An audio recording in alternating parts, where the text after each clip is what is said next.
Assalamualaikum warahmatullahi wabarakatuh. Sebelumnya aku mau ngucapin selamat pagi, selamat siang, selamat sore, selamat malam pada siapapun yang nonton video ini. Sebelumnya aku memperkenalkan diri dulu. Perkenalkan, namaku Audrey Nazmi Makfira. Sekarang aku kuliah di salah satu perguruan tinggi negeri vokasi di Sumatera Barat, yaitu Politeknik Negeri Padang, dengan program studi D4 Teknologi Rekayasa Penangkal Lunak. Nah, pada video kali ini aku mau ngebahas materi mengenai manajemen proses. Gak usah lama-lama, kita langsung ngebahas saja ya.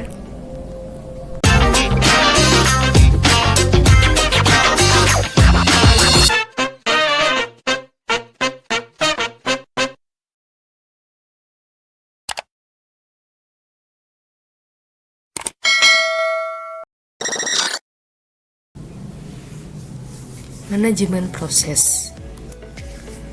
Sebelumnya kita harus tahu dulu apa itu proses. Jadi proses itu adalah suatu program yang sedang dieksekusi atau di-running. Pada saat program itu dieksekusi atau di-running, kita harus memperhatikan 4 hal. Yang pertama itu ada program counter, yaitu ada variabel untuk menyimpan alamat suatu proses yang akan dieksekusi selanjutnya.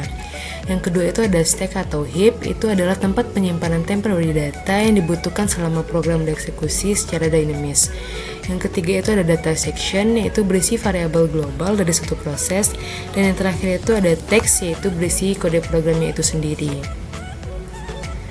Kemudian manajemen proses itu apa sih? Jadi manajemen proses itu adalah bagian terpenting dari upaya pengembangan dan peningkatan proses. Manajemen proses ini juga suatu cara atau tindakan dalam membagi dan mengalokasikan program yang akan dieksekusi menjadi tidak berantakan dan berjalan dengan baik sebagaimana mestinya. Kemudian pada manajemen proses ini ada 4 tabel. Yang pertama itu ada tabel memori. Tabel memori ini berfungsi untuk menjaga keutuhan antara memori utama dan memori sekunder. Pada tabel memori ini berisikan informasi mengenai yang pertama adalah alokasi memori utama yang dipakai proses, kemudian adalah alokasi memori sekunder yang dipakai proses, kemudian adalah atribut segmen memori utama dan sekunder, dan yang terakhir itu adalah informasi-informasi lain yang digunakan untuk pengelolaan memori.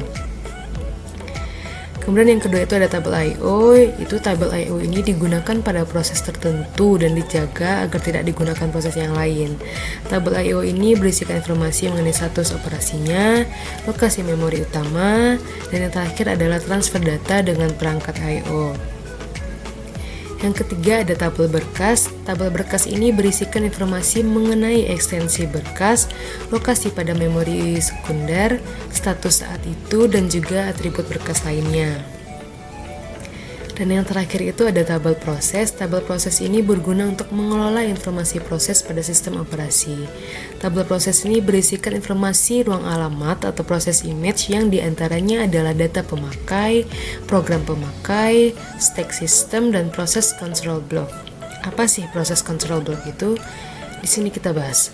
Proses control block itu atau PCB itu ada 2 pembagian. Yang pertama ada elemen informasi. Pada elemen informasi ini berisikan identifikasi proses, identifikasi status proses, dan yang terakhir adalah identifikasi kendali proses. Kemudian yang keduanya ada identifier numerik. Itu ada berisikan prosesnya, kemudian proses yang menciptakan, dan juga identifier pemakainya. Kemudian ada informasi kendali proses. Informasi kendali proses ini yang pertama itu berisi mengenai informasi penjadwalan status, kemudian ada penstrukturan data, yang ketiga ada komunikasi antar proses, yang keempat itu ada kewenangan proses, yang kelima ada manajemen memori, dan yang terakhir ada kepemilikan dan utilisasi resource. Kemudian pada manajemen proses ini juga ada penjadwalan atau schedulers. Yang pertama itu ada long term schedule, yaitu pada long term schedule ini memilih proses atau program mana yang akan di-load dan berada di read query. Long term ini prosesnya tidak sering terjadi atau proses yang baru, kemudian juga kemungkinan terdapat proses atau job baru, dan juga kemungkinan proses dipindahkan dari memori ke disk atau biasa disebut dengan swap out. Kemudian yang kedua ada short term scheduler. Di sini pada short term scheduler ini memilih proses mana yang berada di ready query dan nantinya akan di run. Kemudian short term ini juga sangat sering dijalankan. Kemudian ini dikenal dengan istilah context switch process. Kemudian ada operasi-operasi pada proses. Yang pertama itu ada pembuatan proses atau create a process. Kemudian ada penghancuran atau terminasi proses, destroy a process. Kemudian ada yang ketiga itu ada penundaan proses, suspend a process. Kemudian yang keempat itu ada pelanjutan kembali proses atau resume a process. Yang kelima itu ada pengubahan prioritas proses. Yang keenam ada block proses.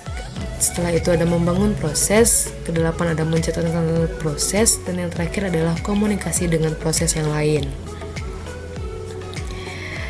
Apa sih pemicu pengalihan proses? Yang pertama itu ada interupsi sistem. Interupsi sistem ini disebabkan oleh kejadian eksternal dan tak bergantung pada proses yang sedang di-running seperti selesainya operasi I/O. Kemudian yang kedua itu ada trap. Trap ini terjadi karena adanya kesalahan atau kondisi pengecualian yang dihasilkan oleh proses running seperti usaha-usaha ilegal dalam mengakses berkas. Kemudian yang ketiga itu ada supervisor call, yaitu meminta atau mengaktifkan bagian-bagian sistem operasi seperti proses pemakai running meminta layanan I/O untuk membuka berkas.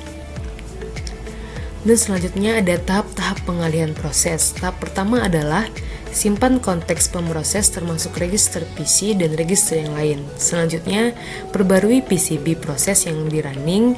Kemudian adalah pindahkan PCB proses ke senarai yang cocok. Kemudian pilih salah satu proses lain untuk dieksekusi sesuai jadwalnya.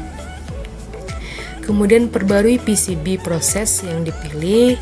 Selanjutnya perbarui struktur-struktur data manajemen directory. Dan yang terakhir adalah kembalikan konteks proses dengan konteks simpanan yang memberitahu konteks proses terakhir saat dialihkan tadi. Mungkin sekian yang dapat aku sampaikan, lebih dan kurangnya mohon dimaafkan. Semoga materi yang aku berikan dapat memberikan banyak pelajaran kepada yang menonton. Terima kasih untuk perhatiannya dan thank you for watching. See you in the next video. Dadah. Assalamualaikum warahmatullahi wabarakatuh. Dadah.